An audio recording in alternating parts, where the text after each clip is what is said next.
है, उस विपत्ति में लोग खड़े नहीं होते हैं। समाज के जो बड़े लोग हैं, धनाढ्य लोग हैं, जो पैसे शराब और चीज़ों में जो है व्यर्थ कर देते हैं, वो सुरक्षा में लगे हुए जो हमारे नौजवान हैं उनके लिए जो है बहुत बड़ी क्षति होती है। लेकिन उनकी आर्थिक सहायता नहीं मिलती है, उनकी सामाजिक सुरक्षा नहीं मिलती है, मुझे न्याय नहीं मिलता है। और जब न्याय नहीं मिलेगा तो मैं समझता हूँ कि हतोत्साहित हो जाते हैं लोग और फिर घर बैठ जाते हैं। ऐसा उदाहरण जो है बहुत सारे हमारे सामने आए हुए हैं और हम लोग देख रहे हैं। सबसे बड़ी बात यह है कि कोई भी सरकार हो, चाहे हमारी सरकार हो या पराई सरकार हो, तब तक नहीं सुनेगी जब तक उनके कानों में जो है आवाज़ गुंजाई नहीं जाएगी, उनको सबक नहीं दिया जाएगा, उनको जो है उनके दायित्व बोध के का जो कर्तव्य है उसको अगर जगाया नहीं जाएगा, बताया नहीं जाएगा, तो मैं समझता हूँ कि वो कार्य नहीं हो सकता है। मैं कर्नाटक का उदाहरण देना चाहता हूँ। मैं नुकसान नहीं करना चाहता हूँ, मैं बोलना नहीं चाहता हूँ कि जो मैं खिलाफ मोदी जी का कर रहा हूँ या भाजपा के कर रहा हूँ या संघ का कर रहा हूँ। मैं उदाहरण बताना चाहता हूँ। कर्नाटक में भारतीय जनता पार्टी की सरकार थी, वहाँ हिंदू एक्टिविस्टों की इतनी हत्याएं हुई।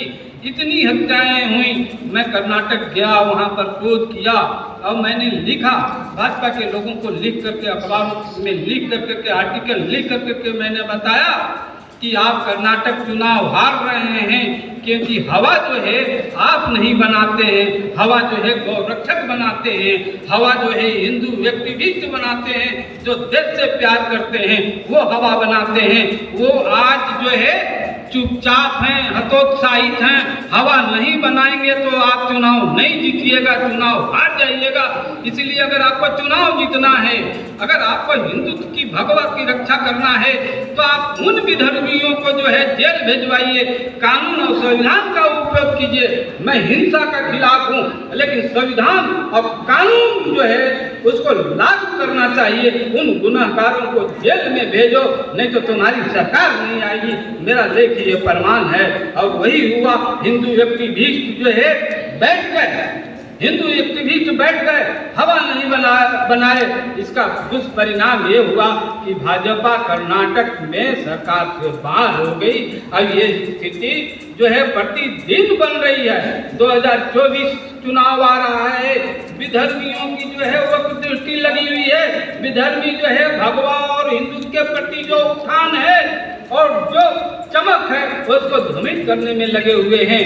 लेकिन हमें जो है इस परिस्थिति में क्या करना चाहिए, इस तरह की जो है एक प्रण लेना चाहिए। हम सरकार के साथ हैं, हम कानून के साथ हैं, हम संविधान के साथ हैं, लेकिन हमारी भी सुरक्षा होनी चाहिए। हमारे जो कर्तव्य हैं उसके प्रति भी हमारे समर्पण होना चाहिए। हमारे जो मांग है उसके प्रति भी आयो मांग हमारी जो है वो न तो जो है गैर जरूरी है और न ही जो है कोई किसी रास्ते में बाधक है।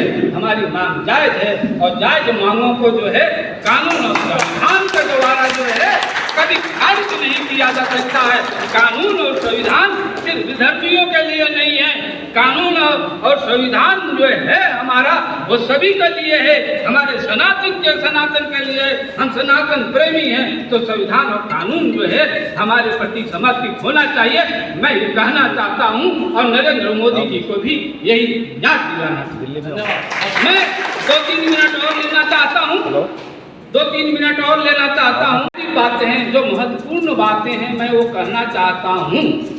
धर्म के बारे में बताना चाहता हूँ कि संस्कृतियाँ जो है धर्म है वो वहीं सुरक्षित रहती है जहाँ पर जो है सत्ता धर्म के साथ जो है खड़ी होती है, जहाँ पर सत्ता धर्म के साथ जो है खड़ी नहीं होती है, और जहाँ सत्ता को संचालित जो है धर्माचार्य नहीं करते हैं, वो संस्कृति कभी जो है बचती नहीं है। वो संस्कृति का विध्वंस जो है होना है और हो करके रहती है।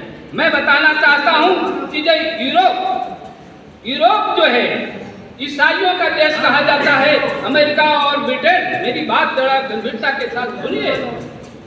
यूरोप का जो देश है, अमेरिका यूरोप है, वो ईसाई देश इसलिए सुरक्षित है क्योंकि वहाँ चर्च जो है सत्ता में हस्तक्षेप करती है और चर्च की जो मांग है और चर्च की जो एजेंडे है उसके साथ चलती है। दुनिया में 60 ऐसे देश हैं जो मुस्लिम देश हैं, वहाँ पर मस्जिद का शासन चलता है, वहाँ पर इस्लामिक संस्थाओं का शासन चलता है। इस्लामिक संस्थाओं और मस्जिद के खिलाफ 60 जो मुस्लिम देश है उसकी सत्ता कभी नहीं जो है विरोध में खड़ी होती है। मुस्लिम देशों की सत्ता मुस्लिम संगठनों के साथ खड़ी होती है, मुस्लिम धर्माचार्यों के साथ खड़ी होती है। तो भारत की जो है सत्ता सनातन के साथ खड़ी क्यों नहीं हो सकती? धर्माचार्यों के साथ खड़ी होनी चाहिए। धर्माचार्यों के नेतृत्व में मार्गदर्शन में जो है भारत की सत्ता जो है संचालित होनी चाहिए। अगर भारत के धर्माचार्यों के जो है निर्देश में सत्ता होती तो 10,000 जो है करपात्री महाराज जी के संतों को जो है दिल्ली में हत्या नहीं होती। दिल्ली में करपात्री महाराज जी ने आंदोलन किया था और 10,000 जो है साधुओं की हत्या हुई थी। वो साधु हथियार लिए हुए नहीं थे, उन पर मशीन गन नहीं चलाई जा सकती थी।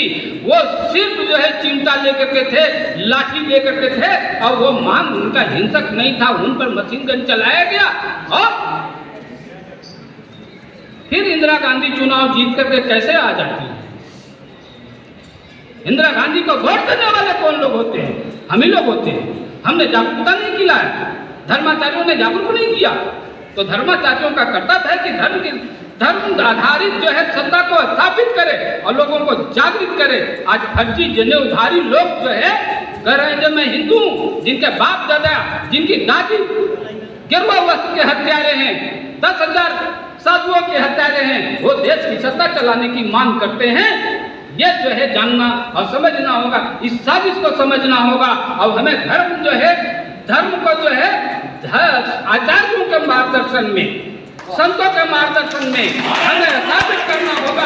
तभी सनातन की जो है सुरक्षा हो सकती है, गौ माता की सुरक्षा हो सकती है। मैं इन्हीं तंत्रों के साथ अपनी बात को जो है समाप्त करता हूँ। शास्त्री जी का बहुत बहुत आभार, अभिनंदन।